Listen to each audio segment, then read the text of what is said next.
السلام علیکم، بسم اللہ الرحمن الرحیم۔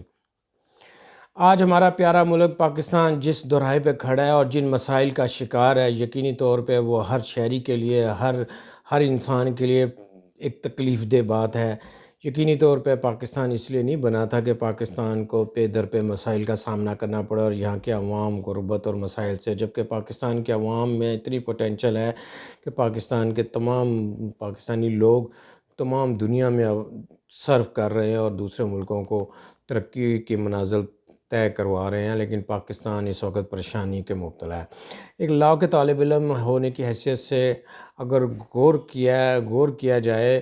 قرآن شریف میں اللہ تعالیٰ نے ہمیں دعوت دی ہے کہ تم غور و فکر کرو، تو جب ہم غور و فکر کرنے کی کوشش کرتے ہیں تو ایک طالب علم ہونے کی حیثیت سے جو مسائل سامنے آتے ہیں یا جو مسئلہ یا جو بنیادی پرابلم سمجھ میں آتا ہے وہ ایک ہی ہے پاکستان کا، کہ پاکستان میں اگر انصاف کا بول بالا کر دیا جائے، انصاف قائم کر دیا جائے، فوری طور پہ انصاف قائم ہو جائے، انصاف فوری ملے اور اس کے اوپر اپیل در اپیل ختم کر دی جائے اور اپیل کا نظام مختصر رکھا جائے اور فوری انصاف فراہم کر دیا جائے، تو پاکستان ترقی کے منازل طے کر سکتا ہے۔ پاکستان میں یہ ایک دوسرے کی دو دھونس، اگر ایک فریق دوسرے فریق سے زیادتی کرتا ہے، چاہے وہ سیاسی لیڈر ہوں، سیاسی پارٹیاں ہوں، چاہے وہ بیوروکریسی ہو یا وہ اسٹیبلشمنٹ ہو یا وہ الیکشن کمیشن ہو یا وہ کوئی بھی ادارہ ہو،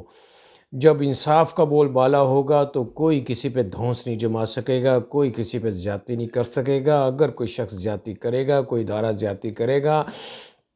تو عدالتیں اس کو پکڑ لیں گی، عدالتیں فوری طور پہ انصاف فراہم کر کے بیلنس کر دیں گی۔ پاکستان کے جو مسائل ہیں ان کی جو بظاہر نظر آ رہا ہے اس کی ایک ہی وجہ ہے اور بنیادی وجہ ہے، وہ انصاف کی فراہمی میں تاخیر، انصاف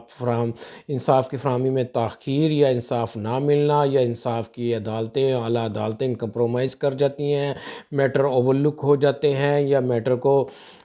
گھما دیا جاتا ہے، جس کی وجہ سے مسائل بڑھتے چلے جا رہے ہیں۔ پاکستانی عوام غربت کی چکی میں، مہنگائی کی چکی میں، ٹینشن کی چکی میں، مشکلات میں گھری ہوئی ہے، لیکن اگر انصاف کا بول بالا کر دیا جائے، قانون کی بالادستی قائم کر کے انصاف فراہم کر دیا جائے،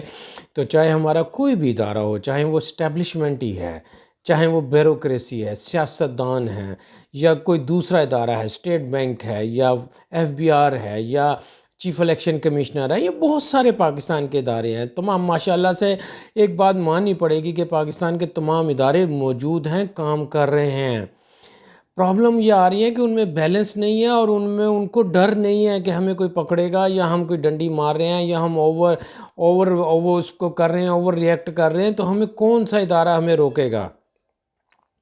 ظاہر ہے جوڈیشری ایک واحد ادارہ ہے جو کہ پاکستان کے دوسرے اداروں کو ان کی رینج میں لا سکتی ہے۔ اگر کوئی زیادتی کرتا ہے یا وہ اپنے حدود سے باہر نکلتا ہے تو جوڈیشری ان کو پکڑ سکتی ہے اور ان کو واپس کر سکتی ہے، جرمانے کر سکتی ہے، افسران کو سسپینڈ اور ڈسمس کر سکتی ہیں، اسٹرکچر پاس کر سکتی ہیں ججمنٹ کے ذریعے۔ تو اداروں کو بیلنس رکھنا اور اس کی حدود میں جورسڈکشن میں رکھنے کی ایک واحد نسخہ ہے کہ جوڈیشری ہماری نہ صرف آزاد ہو بلکہ پاورفل ہو اور انصاف کی راہ میں رکاوٹیں دور کی جائیں۔ انصاف فوری طور پہ،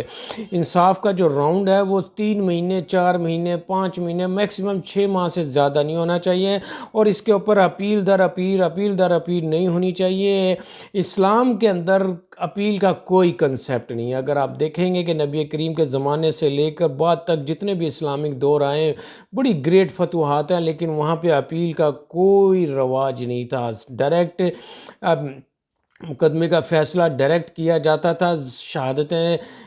سنی جاتی تھی، ریکارڈ کی جاتی تھی اور فیصلہ کر دیا جاتا تھا، اور اپیل کا کوئی کنسیپٹ نہیں تھا۔ یہ ہم مسلمان ہیں لیکن ہم نے کامن لا سے اور انگریزوں کی کاپی کر کے اپیل کا رائٹ لے لیا ہے، جس کی وجہ سے ہم ایک فیصلہ کرتے ہیں تو اپیل کر دی جاتی ہے، وہاں پھر 2 سال لگ جاتے ہیں، پھر سپریم کورٹ میں اپیل کر دی جاتی ہے، اور یوں اپیل در اپیل ریویو اور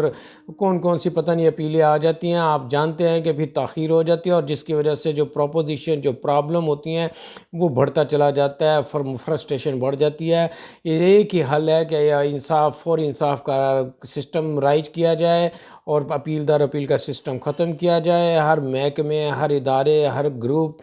اور اسٹیبلشمنٹ اور بیوروکریسی اور ان کو اور سیاسی لیڈروں کو، ان سب کو جو کوئی غلط کام کرے، زیادتی کرے یا وہ کرے، ان کو ان کی حدود میں رکھا جائے، اور یہ صرف انصاف کا بول بالا ہو سکتا ہے۔ اور فلاحی ریاست اور اچھے ملک کے نظام کے لیے انصاف کا بول بالا ہونا ہی اس کی ضمانت ہے۔ جس ملک میں انصاف کا بول بالا نہیں ہوتا وہ ملک کبھی ترقی نہیں کرتے، وہاں کے چند لوگ ہی صرف دولت سمیٹتے ہیں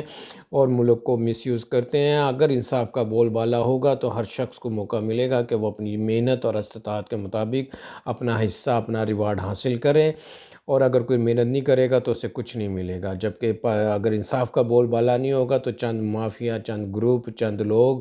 قبضہ کر لیتے ہیں، جیسا کہ پاکستان میں اس وقت عین مثال موجود ہے کہ پاکستان میں کچھ لوگوں نے، کچھ محکموں نے، کچھ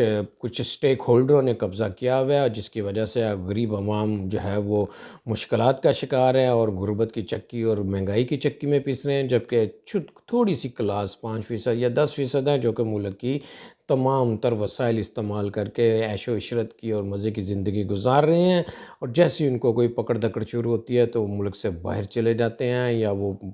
عدالتوں کو اپنے حق میں موڑ دیتے ہیں اور عدالتیں کمپرومائز ہو جاتی ہیں۔ اگر یہ نظام، اگر اس پراپوزیشن کو سمجھ لیا جائے یا سمجھنے کی کوشش کی جائے، جیسے کہ ہم سب پر لازم ہے کہ ہم اپنے مسائل کو حل کرنے کے لیے تنگ و دو کریں، غور و فکر کریں، کوشش کریں، اپنی اصلاح کریں، اپنے اندر بہتری لائیں۔ اللہ تعالیٰ ہر اذان میں ہمیں اللہ تعالیٰ کی طرف سے حکم آتا ہے، حی علی الفلاح، فلاح کی طرف آؤ۔ ہم سب کو فلاح کی طرف لوٹنا چاہیے اور فلاح حاصل کرنے اور فلاح کے کام کرنے میں اپنا بھرپور کردار ادا کرنا چاہیے۔ امید ہے کہ آپ میرا پوائنٹ آف ویو پسند کریں گے، لائک کریں گے، شیئر کریں گے، اپنا بہت خیال رکھیں گے اور انصاف کا بول بالا کرنے میں اپنا کردار ادا کریں گے، کیونکہ انصاف ہی زندگی کا اعلیٰ معیار ہے۔ Thank you, God bless you.